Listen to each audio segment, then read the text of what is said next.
তেল শরবত বানাই নিজের জন্য।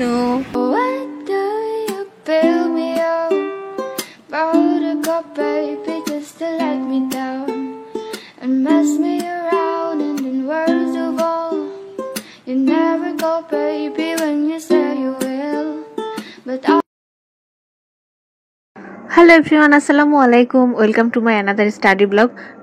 নতুন আরেকটা স্টাডি ব্লগে সবাইকে মোস্ট ওয়েলকাম। আমার প্রত্যেকটা ভিডিওতে অনেক ভালো ভালো কমেন্ট আসে, অনেক পজিটিভ কমেন্ট আসে। আমার ভিডিও দেখে অনেকে মোটিভেট হয়, আর আপনারা যখন এরকম পজিটিভ কমেন্ট করেন তখন আমারও অনেক ভালো লাগে, আর আমি নিজেও কিন্তু অনেক মোটিভেট হই। সো আমি ট্রাই করি রেগুলার ভিডিও আপলোড করার জন্য, মানে প্রত্যেক দিনে একটা করে ভিডিও আপলোড করার জন্য, বাট ওইভাবে হয়ে ওঠে না। আমার লাইফে আমি যতগুলো ডিসিশন নিছি সবগুলাই মোটামুটি খারাপই নিছি। অনার্স করা এটা আমার ডিসিশন ছিল না, আমি কখনোই অনার্স করতে চাই নাই। আমার অনার্স করার এটা আমার আব্বুর ডিসিশন ছিল। তো এখন মাঝে মধ্যে ভাবি যে তখন হয়তো না শুনে যদি আমি যেটা চাই সেটা যদি করতাম তাহলে হয়তো ভালো কিছু হইতো, বাট এখন যেহেতু হয়ে গেছে এখন তার আফসোস করে লাভ নাই। তো যেটা নিয়ে করতেছি এটা নিয়ে আগাই যাইতে হবে। আমি এখন যে মেসে থাকি, তো এই মেসে প্রায় 100টা মেয়ে থাকে। তো তার মধ্যে 10টাও হবে না এরকম মেয়ে জেনারেলে পড়ে। আর এখানে যারা থাকে প্রায় সবাই আইএসটির আর নার্সিংয়ের স্টুডেন্ট। যখন আমি ফার্স্টে উঠছিলাম এই মেসে তখন আইএসটির স্টুডেন্ট বেশি ছিল, আর নার্সিং এখন অনেক বেশি। যারা আইএসটিতে পড়াশোনা করে তাদের একটা জিনিস আমি ফলো করছি বা খেয়াল করছি যে ওরা যখন ফার্স্ট ইয়ারে ভর্তি হয় তখন থেকে ওরা কিন্তু পার্ট টাইম জব শুরু করে, নিজের খরচ নিজেই চালায়। আমার প্রথম থেকে এরকম একটা ইচ্ছা ছিল যে আমি এমন কোনো সেক্টরে পড়াশোনা করতে চাই যেখানে আসলে আমার পড়াটা শেষ হওয়ার সাথে সাথে আমি একটা জবে ঢুকে যাইতে পারবো। আমার যারা রুমমেট ছিল, অনেক রুমমেট কিন্তু আমার আসতে গেছে, ওদের পড়া শেষ হয়ে গেছে, সবাই আইএসটির স্টুডেন্টই ছিল। তো ওরা আমার অনেক জুনিয়র, ওরা এখন সবাই জব করে আর আমি এখনো বেকার। তো এই জিনিসটা আসলে নট অ্যাকসেপ্টেবল। আমার মনে হয় যে এখন তো অনেক বড়ই হয়ে গেছি, তাই না? মাস্টার্স কমপ্লিট করে ফেলছি, তো এখন আসলে বাসা থেকে নিজের খরচটা নেওয়া এটা আমার কাছে একটু কেমন কেমন লাগে। আমি কিন্তু এরকম না যে আমি ট্রাই করি না, আমি পার্ট টাইম জব করতে চাইছিলাম, টিউশনই করাইতে চাইছিলাম, বাট এটা আমার ফ্যামিলি থেকে আমাকে কখনোই সাপোর্ট করেনি। আমি বারবার বলছিলাম যে আব্বু এরকম অফার আসছে আমি জয়েন করি, একটা স্কুল থেকেও আসছিল, কিন্তু আব্বু বলতেছে যে না, ওখানে অনেক টাইম দিতে হবে, তুমি এখন পড়াশোনাতেই ফোকাস দাও, আর এগুলো এখন করতে হবে না, যখন টাইম হবে জবের তখন তুমি জব করো, বাট এখন এগুলা না।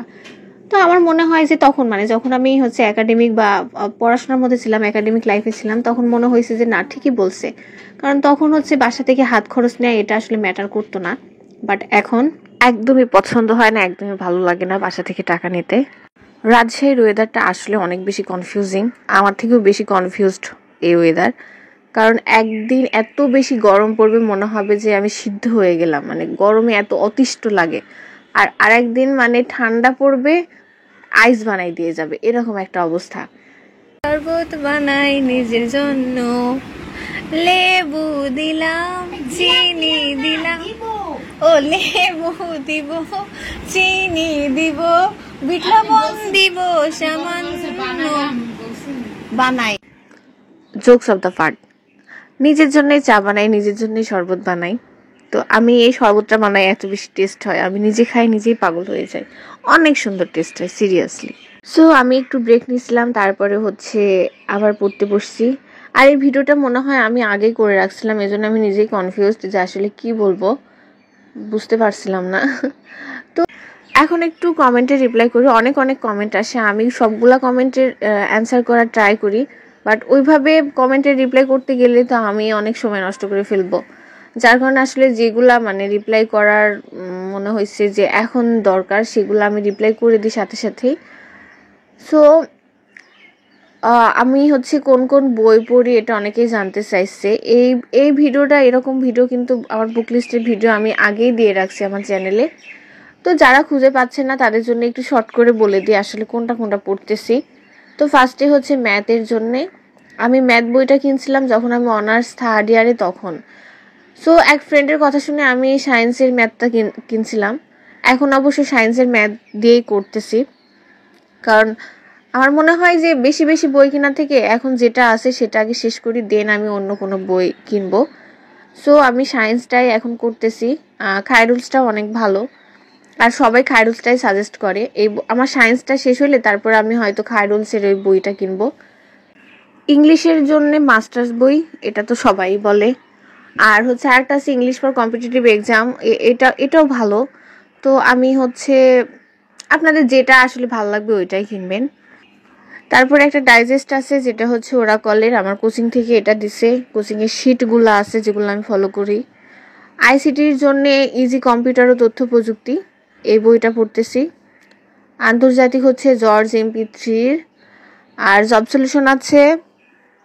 ভকেবুলারির জন্য আমার কাছে সাইফুডসের একটা ছোট বই আছে, তো ওইটা পড়ি।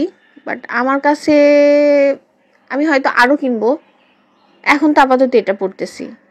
ইংলিশ লিটারেচারের জন্য হ্যান্ডবুক অন ইংলিশ লিটারেচার, এটা পড়তেছি। এই বইটা অনেক ভালো, মানে যতটুকু দরকার ততটুকু সুন্দর করে দেওয়া আছে, এক্সট্রা কোনো কিছু নাই।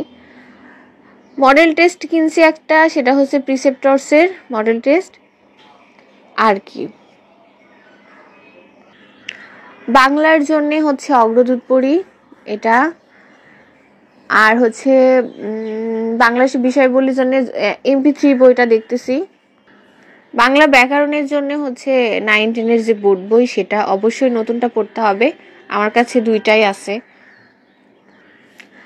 তারপরে হচ্ছে সংবিধানের জন্য আরিফ খানের যে সংবিধান বইটা আছে, এই বইটা আছে আমার কাছে।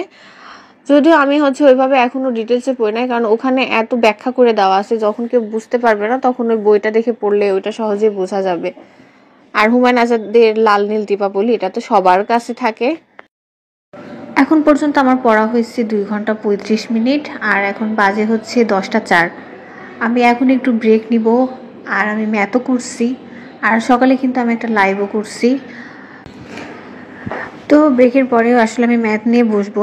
আর একটা কথা হচ্ছে যে সাবজেক্টটা অনেক বেশি কঠিন মনে হয় ওইটা সকালে পড়া উচিত। আমি ঘুম থেকে উঠেই তো আগে ম্যাথ করি, কারণ সকালে হচ্ছে ঘুম থেকে ওঠার পরে মাইন্ড একদম ফ্রেশ থাকে, মাইন্ডে কোনো রকমের প্রেশার থাকে না, প্যারা থাকে না, কারণ ঘুম থেকে ওঠার পরে এক্সট্রা কোনো চাপ থাকে না। যার কারণে আসলে সকালে যে পড়াটা পড়া হয় ওইটা হচ্ছে খুব সহজে মাথায় ঢুকে আর মনে থাকে। সো যে সাবজেক্টটা অনেক বেশি কঠিন মনে হবে, আমার মনে হয় যে ওইটা সকালে পড়াই ভালো। যার কারণে এটা আমি নিজেই ফিল করছি, তো আমি হচ্ছে সকালে ম্যাথ রাখছি। যদিও হচ্ছে আজকে আমি ম্যাথ করি নাই, আজকে একটু অন্য সাবজেক্ট দিয়ে শুরু করছি। মাঝে মধ্যে একটু চেঞ্জ করলে ওইটা ভালো লাগে আমার কাছে। আমার বাংলাটা মোটামুটি শেষ হয়ে গেছে, বাংলা সাহিত্য। আর হচ্ছে এখানে অগ্রদূতের যে বাংলা বইটা আমি পড়ি, ওখানে অনেকগুলো MCQ দেওয়া থাকে প্রত্যেকটা টপিকের পরে। সো আমি ওই MCQগুলো একটু দেখছি, কারণ আমার মনে হয় যে যেটা আমি পড়বো ওইটা আমি একদম এত ভালোভাবে পড়বো যেন আমার পরে ওইটা একটু দেখলে জাস্ট হয়ে যায়। আজকের মতো তাহলে ভিডিওটা এখানে শেষ করছি, দেখা হবে অন্য কোনো ভিডিওতে। ততক্ষণ পর্যন্ত সবাই অনেক ভালো থাকবেন। আর এত বেশি নয়েজ হচ্ছে, আমি আসলে ভয়েস ওভার করতে পারছি না। তো টাটা।